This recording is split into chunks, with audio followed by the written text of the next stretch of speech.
Welcome viewer, I am Murugan S. This video tutorial describes how to delete unused user accounts in Windows 11.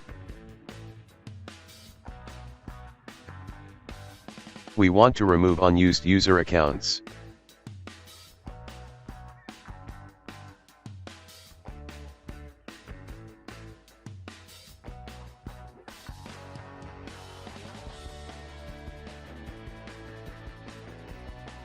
Type CMD in Windows search bar, right-click Run as administrator.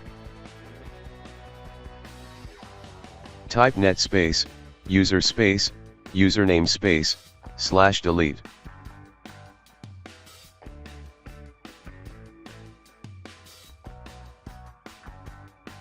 Type net space, user space, username space, /delete.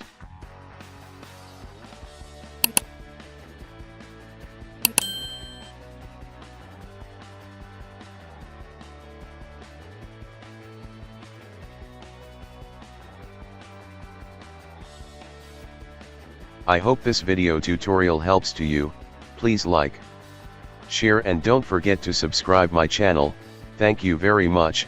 See you next video.